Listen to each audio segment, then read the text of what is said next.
let's talk about the usability of the mic system. Is there a switch? Oh, okay, don't get me started on that. The intuitive nature of the... what I was saying is that experience design is very difficult for a lot of companies and individuals to integrate really seamlessly into Agile. It's just one that people struggle with. Knowing when to bring in the designer, when to bring in what type of designer or what type of design researcher, visual designer, user interface designer, when are the right times to bring in these people? So as far as battle scars, there are many, but I would say that one that I'm sure a lot of people in this room can probably resonate with, and that is when you bring in the designer too late. So for example, if you bring in the designer towards the end, when you're starting to dive right into your sprints, as you notice, I say towards the end. Well, because there's a design process that needs to happen at the beginning. And that would be typically kind of put as a phase 0. And that's part of the planning that needs to happen. Because what you're doing there is you're looking at frameworks, you're looking at overall design. Because if you start bringing in the designer later on in the process, working side by side with the engineers, which is ideal, you want that. But the problem is that what you end up designing can dramatically change the architecture. It can dramatically change the overall look and feel and the design and ultimately the outcome of the product itself. So the wisdom for the battle scar question is bring in the designers early, at least a creative director earlier on. You want to actually integrate them into the planning process. So when you're doing the user stories, so when you're doing the product planning, when you're having architecture discussions, because that design-centered nature of it will actually ultimately change the product and the process over the long term. So great, thanks for that insight, Rachel. Steph, so let me just ask you, I know you manage a bunch of things from product management to the development, etc. Rachel talked about one aspect of integrating it. How do you manage the integration of these different aspects within your Agile team? Well, I think it's a challenge, and I will say probably the number one challenge that I would point out to build a little bit what Rachel was saying, that it's good to know when to use Agile and when you don't have to use Agile. So, and for most of the project, most of the product, Agile is very effective. It does help create this momentum with the team in terms of accomplishment and deliverable and continuous progress. But there are some projects or some product where it does not apply, in my opinion. A typical product that has been where the recipe of success is really very well defined. There's a precise way of doing things over and over again. Don't spend time in making that Agile. Just use the recipe as it is, and that would be really, you save a lot of time. That's at least my experience with that. Some of your battle scars that... That's one of them was related to that. The other one is really about a similar point, is when Agile is important to divide the team into, self-motivating team and autonomous team that they can really operate very effectively. Mm-hmm. However, if the platform or the product that people are working on is a very big monolith, so and it's very challenging to do. So therefore, is balancing. This was one of my challenges in this particular situation where trying to apply Agile methodology to a product that itself was not agilizable, if you wish, because it was really a big block, and there was no way we can apply the methodology. Those are really the two lessons learned. What about you, G, perspective from you? I'd like to first respond to Rachel's, because there's a good idea. You said bring in the designers before the sprints start. Well, where I work, the sprints are running all the time. They're constantly running, and it's not just you do a planning stage and then you do coding sprints and such. So the design process, the act of bringing in designers is our stories in one of the sprints that happened before the other sprints. So even though you can think of it as a design process, you can build stories around that, call them spikes or call them refining stories, however you want to design stories, etc. So the battle story I'd like to cover is how relatively easy it is for R&D management to say all the R&D teams will use Agile for us, we said several years ago, on January 1st, 50 teams or 500 people, you will all go to Agile on that day. It was actually more than that. It was Scrum. So there was training, et cetera. It's easy to do that because you can have a mandate. So what's harder to do for us, so we could assemble the Scrum teams, they could follow all the rules. For us, the most difficult challenge was managing the backlog. So you have product owners that are specialists in parts of the backlog, but you have the restriction that you want each Scrum team to work on one backlog, but they may have to pull stories from several different constituents, many different product owners. They all need a piece of every team. We need you to do that. The architecture team says you need to do that. We have our own technical debt. You've got lots of different products needing to do something for each other. And so we've been struggling with this for a long time. That was definitely the hardest. The first attempt that we did was to take all the work that we had to do and put them into boxes we called investment areas and have one person rank within each investment area. That's okay. But any one team has to pull from 5 of those. And you really can't have a Scrum Master or the Scrum team decide, I'm going to pull this one from here and this one from here and this one. That's just not the right way. That's not an ordered backlog. And so we put a computer program in front of it. And we tried to make some kind of algorithm that decided how to pull based on percentages, based on the amount of work that's already been done. And it worked for us, meaning there's a single backlog. But you don't always get what you expect out of that. There was no accommodation for the size of stories or the size of features that you went through. They were all equal. And so you might get too many small stories going through, too many, and the big ones may take too long, et cetera. So that's not perfect. The next thing we tried on another team was having the same thing, investment areas where each person does each one. But then there's a group of people that meet every week, and they decide the rank of the top most, the most important ones that are there right now. That works pretty well, but you have to have those people meet on a regular basis and take that responsibility to do that. Actually, we share the similar methodology that you use, right? Yeah. Exactly, to create a team to enforce the different product owners to collaborate around overall ranking, especially from a product owner and product management perspective.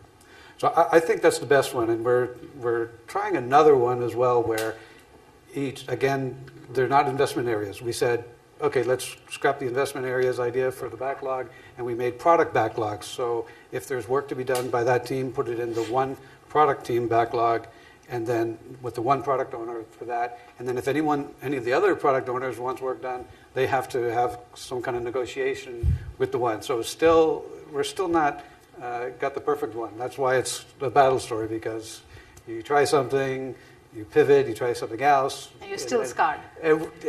We do have the scars. Yeah. Great. Any different way in which you've seen organizations manage backlogs, Rachel? Or... No, I would say it's pretty similar, but it does help if you have one person kind of managing that. Mm-hmm. But I would say that when it comes time to deciding which ones are moving up or down that list, meaning they're going to end up going into development, to make sure that you have a good cross-functional team as part of that discussion, because the choices that you make in one area can dramatically impact other areas. Actually, to build on what you're saying, I think you can get to a point where you can define priorities.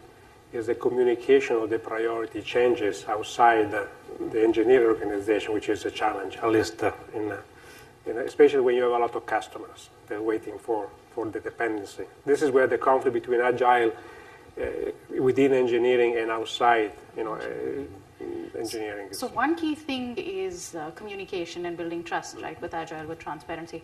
How do you really manage that in a distributed setup? I mean, often you have to trust people you've never met. So how do you deal with it in a situation like that? Can we hear your thoughts, Steph? Well, the way that I've been using for a few years now is to define certain operating principles for the team, and actually, which is I call the people factor of Agile, which is I call the data principle, DATA.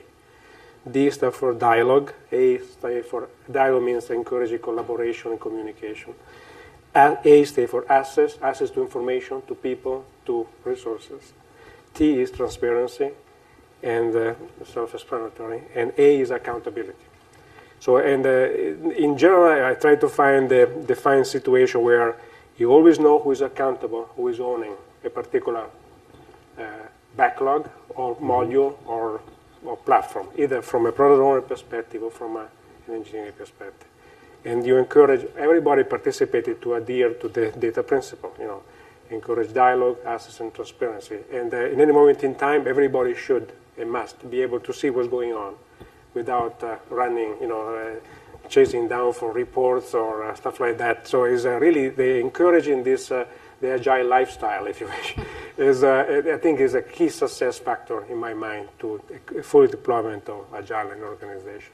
Great. Jay, your thoughts on distributed? Yeah, first I'd like to touch on what's meant by trust, because we might think trust is just one person saying, I trust you to do that job, and you should trust me to do that job. I like to think of the definition of trust as I trust you, this is within a Scrum team, within a distributed team, I trust you enough to challenge you. And if you don't have that trust, that amount of rapport with people, you don't that confidence that they're not going to take it the wrong way, you don't want to worry about hurting their feelings, that's the kind of trust that you have to build up within a distributed team. As far as I've learned, the best way to do that is to, if you have to have distributed teams, best is not to have them at all, but when you do, is to get them physically together for at least 3 days at a time. They have a workshop, they go to dinner together, they have all that social interaction. And I know everyone's worried about budgets and things, and that may be the reason why you have distributed teams in the first place, because of budget, but it's really worth it, and it doesn't take that many times. If you go out 2 or 3 times in a year, or in a couple of years, you have that baseline that you could then have people truly trust each other, and that's what you need in a successful distributed agile team. So Rachel, that's an interesting thing, right? You said, I trust you enough to challenge you, right?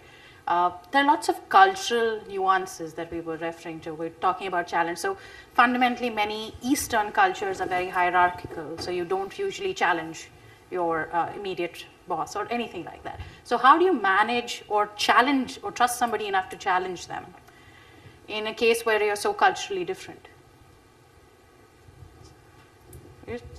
Well, I would say that it's really important to really understand and have a kind of a basic understanding of the different cultures with the people that you're working with. I think that what Jay was saying is actually a really good one. Bringing people together, they learn to collaborate, they learn to talk to one another, they learn to communicate. But also, there's a personal aspect, especially when you're dealing with distributed teams around the world. And having, like one of the things I like to do is at the beginning of each meeting is just spend the first few minutes just catching up. Hey, how's the family? How was your weekend? It's that little thing, and I know that is not common, especially in Silicon Valley. Fast track. Get to the point in those meetings. But just that few minutes can really make a big difference because you're starting to build empathy, and empathy is really critical to really get teams to really build trust amongst one another. Steph, any experiences from a cultural aspect? I think is investing the time to learn, to know the people. And I personally travel. We have a team in Bangalore. Every quarter, and there for a week. And it's like a clockwork. And spend the time to have a recurring session with the team every week. We have 9 o'clock Monday morning. We have a global staff meeting that everybody's in. So having this, and the repetition is create trust and confidence. Trust, in my opinion, is about doing what you say you're going to do. If walking the talk is, and then it's creating the energy with the team. Great. So on the thing of walking the talk, right? In continuation of that, very often the management is not as bought in as the delivery team. So the development's happening at one pace, management's working at another pace. So are there any suggestions that you have or stories that you have for management to really demonstrate that they're walking the talk? Jay, your thoughts? when you distinguish between management, is that the rest of the company or outside of R&D and product management? decision or the makers. management of R&D and Decision makers or the management of R&D? I've been very fortunate. I think when the Agile teams I've been working with, the management is fully supportive. I think it's true that they have to set a good example. And if you tie that into challenging, when the management team challenges some of the developers or challenges some of the managers, that's not a good example because that's seen as the boss doesn't like what they see and depends on how they do that. So I think what's a better example of that is setting the example within the teams themselves. So I can't say about how management would be misaligned with development because I've been fortunate to have a lot of alignment. What about you? You're coming from a management perspective. So So I'm coughing a little bit. I do think is having the proper level of managing up and managing across is critical to be successful, and especially in organizations where are used to operate in different ways. For example, we have 45,000 customers, right? Anytime we make a change, and we do a release every month, somebody's going to be unhappy. I can almost guarantee, because I like this way, I like it, no matter if what we do. So therefore, the concept of managing cross-functionally to let people know what is coming, maybe not precisely in which sprint is coming, but is coming, is critical. And this is what I think is a major challenge, the communication across and to some extent up with respect to the value of what Agile brings to the table in terms of ability to react faster to changes. So when we were discussing it, you were talking about a story and the challenges that you face from a sales organization perspective. Sometimes when you don't communicate it right, That's the correct. importance of communication. So can you share some of those Sure. stories with? So the best, again, we have quite a number of customers. They're global, and then, and of course, we have a team that is focusing on implementing these customers. So we win the deal. We do screening, so they have to take some time to implementing a screening program in organization. And of course, the customer does not care about Agile. They care about knowing when they can start their process, because they have their own process to execute. And so the challenge that I face quite often is, okay, when there is a change, because we underestimated, or a new requirement come up at the last minute, a new story, and which is critical to the success of the product. What do we do in that case? So the concept of creating an environment where there is no fear of communication is really what I think is the challenge that I live quite often. And because it's an education process, change is welcome, not an enemy. And it takes time to focus on that before everybody gets on board with that. And therefore, the phone call escalation. I call escalation. So that's an interesting thought, right? So we talked about change, and so that's a discussion that we were having earlier on. So can you really teach people how to change? Is Agile just a mindset, or you really need to have Agile in your DNA? So Rachel, if you could share, do you think people can be taught to get Agile in their DNA? Well, in short, yes, but. The big but. There's a but. And that is, it's not something that you're going to learn going to a 1-day or 2-day training. It's going to fall very flat. I have seen engineers walk out of these training sessions absolutely clueless about what they need to do next. So I really implement, when you're looking at any sort of a training plan, it's going to be multifaceted. So there'll be workshops, there'll be mentoring. I found a buddy system to actually work pretty well in the past. And also, as a former professor, I'm very passionate about making sure that people have the right skills. But at the same time, Agile is part of the DNA of a culture. So it's really important to also think about when you go to make that new hire, does this person have the right skill set needed? Are they adaptable? Are they flexible? Are they able to problem solve? And those are the types of questions, because it's part about their thinking skills, their problem-solving skills, but then also their adaptability and flexibility in order to really make Agile work as a team coming together. Great. Any thoughts, Jay? I agree that there's a personality fit for Agile teams, and when you come across a whole organization and say, everybody's going to start using Scrum, there's going to be some people that are going to be good fit and some people not so good a fit.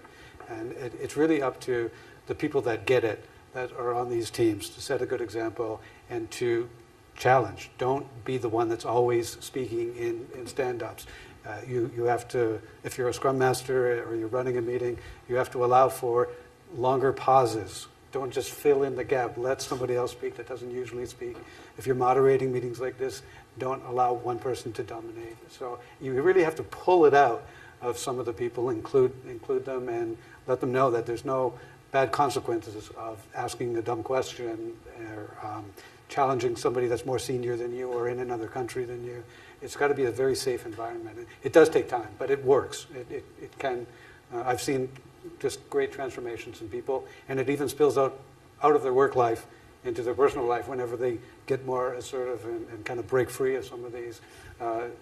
They get new DNA. I don't know what to call it, but not just in the workplace. So we can just open it up for a couple of questions.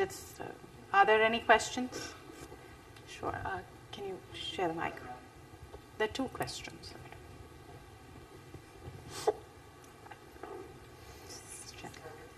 I hope they don't ask you. You can use my mic.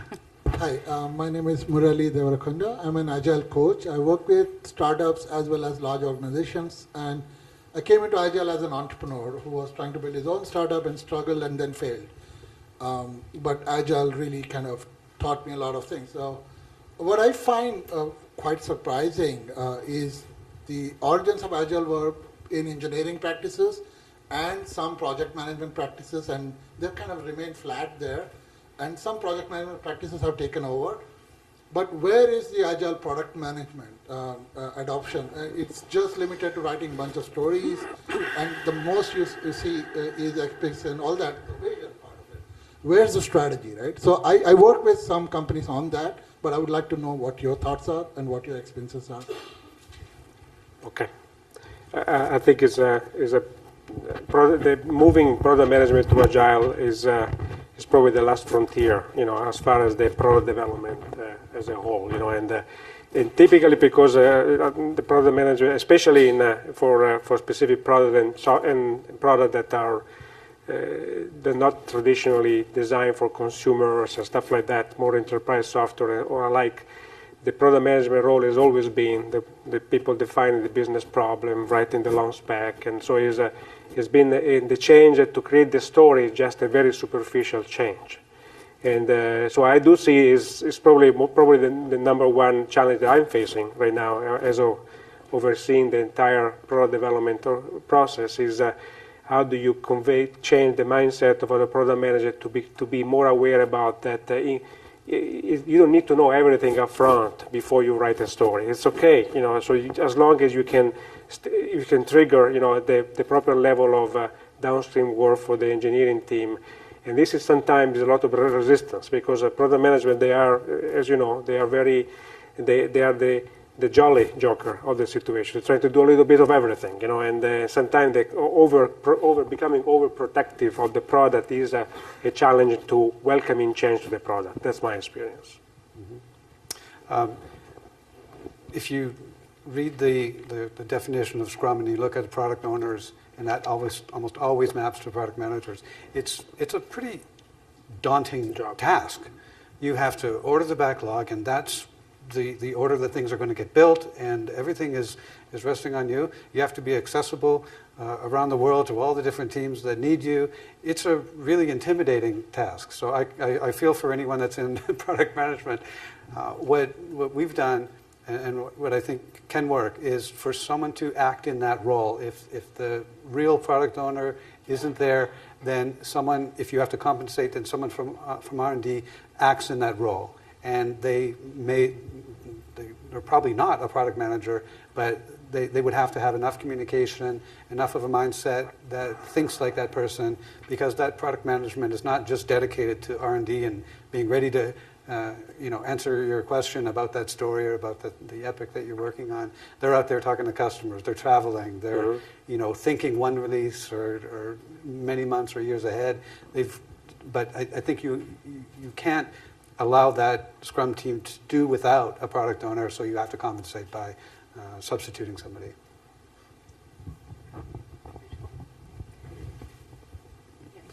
I would actually say, well, actually, you bring up a really good point, because the strategy piece is huge. Because it's really important that the team, I mean, we're talking the whole team, really understands what that strategy is. They really need to understand what the context is. And especially understanding the context is really important in, I have found, in particular cultures, whether it be an organization or whether it be something else. And it really helps the team to be able to know what they're working towards, knowing that they're all coming together to make this vision happen. And that's a really empowering experience. And especially coming from a design standpoint, I mean, what are we doing? We are designing the strategy and even sometimes the business plan that goes, that's part of that. And working really collaboratively with the cross-functional team to make that happen. And so it's just, I find it really key that that is communicated across a wider audience, because often I find that, at least in some of the organizations I've worked with, where that's like some secret that only a certain number of people or only the product managers know, but yet the rest of the team doesn't.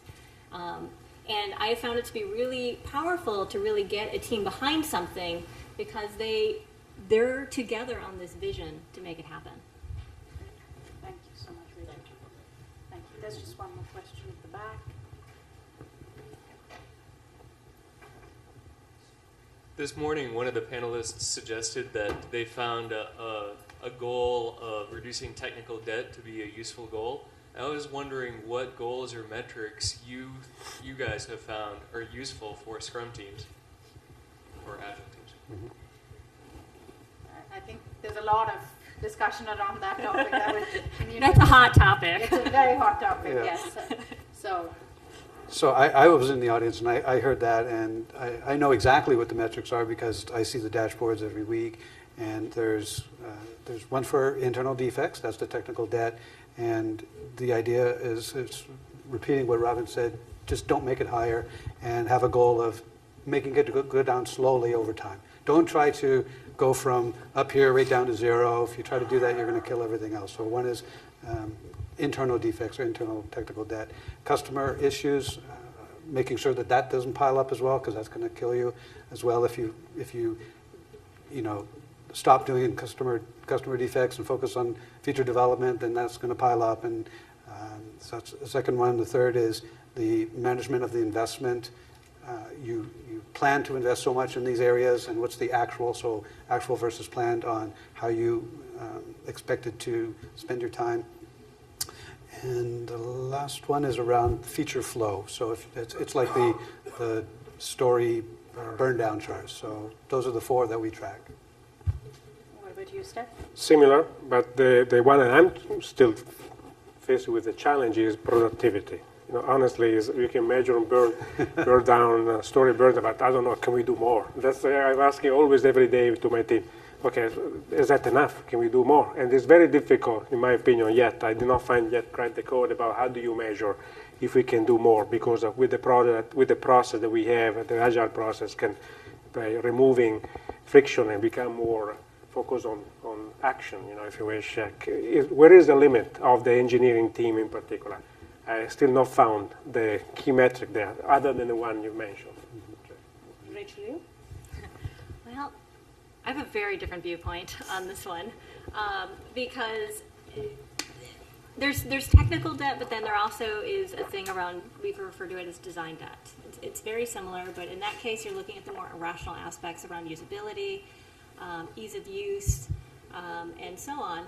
But at the same time, it's really important to understand that when you're designing a new product or service, you're designing for an emotional response. And that's not something that's as easy to quantify. The metrics are a little looser about it, because what is deeply emotional and relevant to me is going to be very different for Jay. And that's what we're designing towards. And so we take that lens when we go into working on a new product or service to really make sure that we are designing in a way, kind of almost designing for the senses, as well as designing for emotion. Okay, great.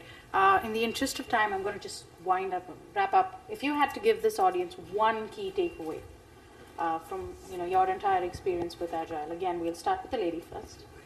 And if you could, sum it up for them. Bring in the designer early. She stuck to the plan. Should I say it again? No, it's really important to bring in the designer early. I know we've already been up here talking about this, but it's going to make for a better product experience that's very, that's usable, that's elegant, that is, with that, positive emotional connection. And that's really important for engagement, for adopting use, and to integrate it seamlessly into your life. Great, thanks. Jay? In my role, I was fortunate to get a lot of training around Agile, many workshops, read many books, consulted with many different outside consultants. And one thing that stuck with me the most, and I'd like to share that if you happen to be on an Agile journey yourself, taking responsibility is a key part of that, changing to that methodology. And there's some, I wouldn't call it research, but there's a responsibility process. And if you go to Google and type responsibility process, then some subject matter from Christopher Avery, it's out there. It describes the psychology of why people don't take responsibility, what prevents you from doing that, or what prevents you from taking real responsibility. It's just it's just a one-pager that describes that, and it really clicked with me, and I used it at work, and I used it in my personal life as well. So the tip is responsibility process. Both at home and outside. Sure. Right? So what about you? I have two. One is the people factor. No process exists without the people. So spend time and be sure that people are empowered and to do what they need to do. And the second one is, I would say that use common sense. So the books, the libraries of books written about Agile, and they're all the same thing. But it's up to us as professionals to take the best of it and apply, taking into account the context where we operate. And that's really common sense.